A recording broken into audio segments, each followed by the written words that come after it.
श्रीमान महान भाव, आपका ब्लॉग स्पिरिट चैनल में आज पुनः स्वागत है। आज हम एक ऐसी कहानी प्रस्तुत करेंगे धन के संबंध में कि एक पैतृक संपत्ति किसी व्यक्ति को प्राप्त हुई तो कैसे प्राप्त हुई। एक गांव है बुद्धिपुरवा।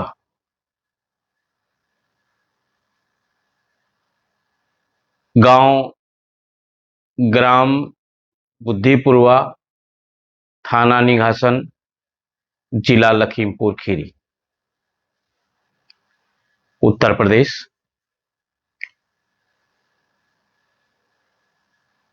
घर का मुखिया, जिसका नाम माधव था, उसके 3 बेटे थे। किसान पैसे वाला था। 3 बेटों का नाम, एक का रघुवीर, एक का बालक, एक का जोखे था। तीनों बड़े मेहनती थे। उस समय, आज से ये करीब 60 दशक की बात थी। 1960 के करीब की बात है, 1997-58 की बात है, जब उन्हें ये पैसा प्राप्त हुआ था। और किस तरह से प्राप्त हुआ था, इस संबंध में हम आपको बताने जा रहे हैं। तीनों, माधव बहुत ही मेहनती था, किसान था, और उसने ब्याज पे अपने गांव में पैसे देता था। और जब वो, अब उस समय इस तरह के बैंक और उनकी व्यवस्था नहीं थी, गांव में सब ऐसे ही चलता था, तो वो ब्याज पे जो पैसा देता था वो साल का 2 गुना होना होता था। 3 से 4 रुपया चांदी के चलते थे। शुरुआत की बात है, रुपया चलने लगे था, मतलब सन 47 से रुपया चल रहा है। उससे पहले रुपया चल रहा है, लेकिन चांदी के नोट का बहुत महत्व था। 6 और 5 रुपए में 1 बीघे जमीन बिकती थी। किसी तरह से माधव के पास 300 रुपए थे। किसी तरह मेहनत करके अपने अपने 1 पैसे को, अपने जानवरों को बेच करके, दुनियादारी करके, उसे 300 रुपए में व्यवस्था कर रखी थी, जिससे वो कुछ बड़ा आदमी बन सके। बच्चे जवान हो गए थे, मेहनती थे, किसान था, इसलिए 3 बैलों की जोड़ी उसने खरीदी और अपने खेत को सही ढंग से करने लगा। अच्छी जमीन थी, है भी जमीन, उस शायद की तराई की जमीन बहुत अच्छी है। धान, गेहूं, गन्ना सब कुछ होता है, लेकिन उस समय धान और गेहूं की उपज होने लगी थी। गेहूं हाइब्रिड नहीं होता था, वही साधारण होता था, उसकी पैदावार बहुत कम होती थी, इसलिए ज्वार बाजरा ही लोग करते थे उस समय। और मेरे बचपन की बात है, उस संबंध में हमने अपने पिताजी से ये बात सुनी थी, जिसको आज हमारे सामने प्रकट कर रहा हूं। उस माधव ने उस 300 बीघे में करीब 100 बीघे जमीन की व्यवस्था की। धीरे धीरे लोगों को ब्याज पे पैसा दे करके, उनसे फिर बाद में लेखपाल से मिल करके और लेखपाल से मिल करके उस जमीन को धीरे धीरे अपने नाम कराता गया, और वो 100 बीघे जमीन का मालिक हो गया। उस 100 बीघे जमीन में उसको धान गेहूं से, और कालांतर में धीरे धीरे बेचते हैं। किसान के पास जब पैदा होता है तो उसका भाव बहुत नीचा हो जाता है। ये हमारी पॉलिसी है सरकार की, इसलिए सरकार कभी भी, और उस पर टैक्स भी नहीं लगाती कृषि पर।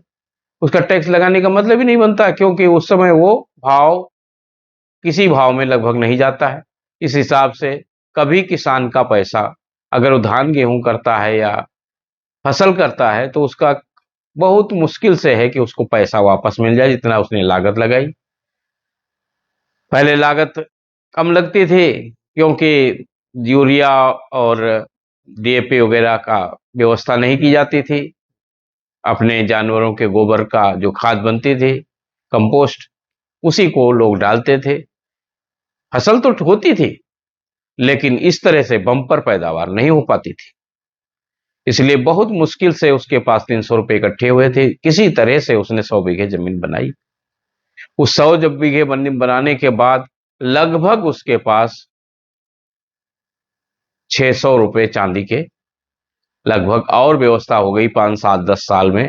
अपने बच्चों की शादी के लिए घर से बचने के बाद 600 रुपए उसके पास बचे, जो अपनी पत्नी को कह करके अपनी पूरब वाली कोठरी के दक्षिण और पश्चिम के कोने में उसने जमीन में गाड़ दिया। वो पैसा उनके पास इकट्ठा हो गया और वो किसी तरह अपना काम चलाते गए। कभी कभी बचत से भी आदमी आदमी बड़ा आदमी बनता है।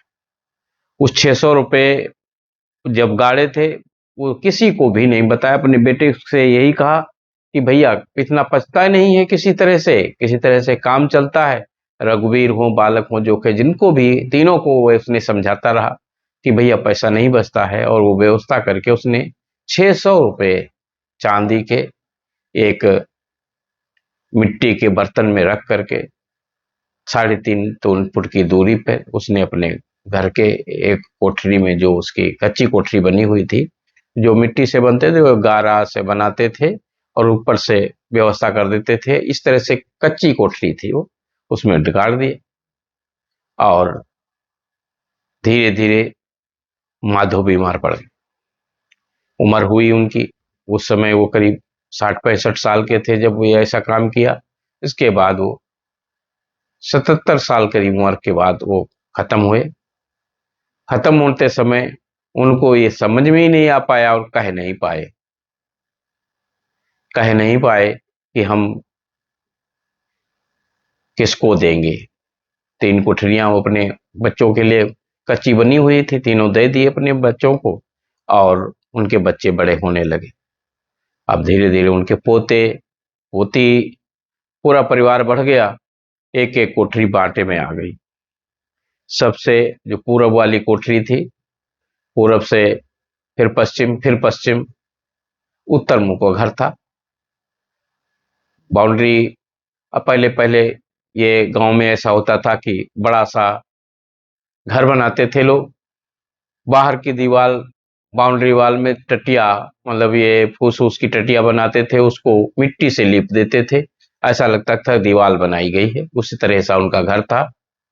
और साफ सुथरा लीप पोत के, उस समय बहुत लीप पोत करके अपना साफ सुथरा जरूर रखते थे।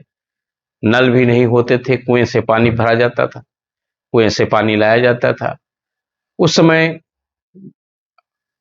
जो चिकित्सा की सुविधाएं हैं उस समय बहुत कम होती थी।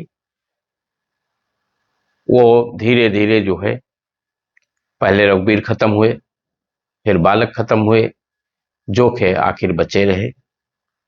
और जोखे के बेटे, जिनका नाम मनीराम था, 3 4 लड़के जोखे के हुए, 3 4 लड़के उनके थे। जोखे के बड़े बेटे को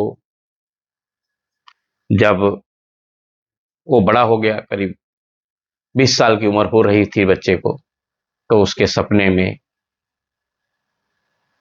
सफेद नाग दिखाई देने लगा। और उस नाग ने कहा कि मैं यहां पर बैठा हूं, तुम हमारे लिए कोई व्यवस्था करो। हरिगांव से एक पंडित जी आते थे, सीताराम जोशी उनका नाम था।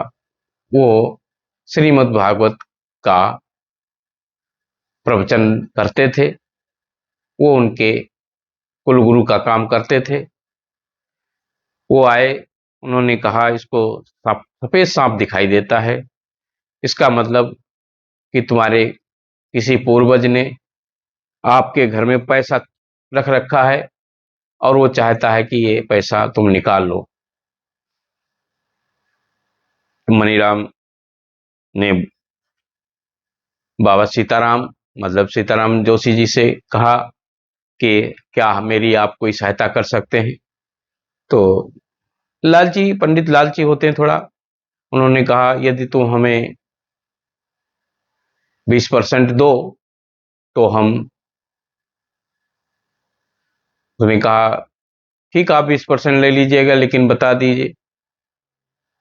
उन्हें अपने अहिबल चक्र, उनको आता था, अहिबल चक्र की गणना की उन्होंने और बताया कि तुम्हारे पूर्वज माधव थे और वो गाड़ करके भूल गए हैं, और वो आज भी वहां पर सर्प योनि में हैं, अभी वहां से नहीं निकल पाए हैं और वहीं पर बैठे हुए हैं। ये आपके पूरब की साइड की जो पूरब की साइड में कोठरी है, उसके दक्षिण कोने की तरफ कोठरी में 3-4 फुट की दूरी पर धन है। मनीराम ने पंडित जी को सामने रख के पूजा की, उन्होंने जो भी की हो पूजा। मनीराम ने खोदा और वो घड़ा उनको मिल गया। 600 रुपए उसमें चांदी के थे।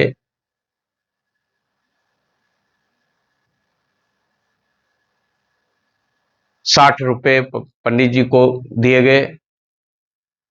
240 रुपए उनको प्राप्त हुए, लेकिन 240 रुपए, वो एक एक रुपया जो है करीब 15 से 20 ग्राम का था। इस हिसाब से उनका फिर पैसे वाले हो गए।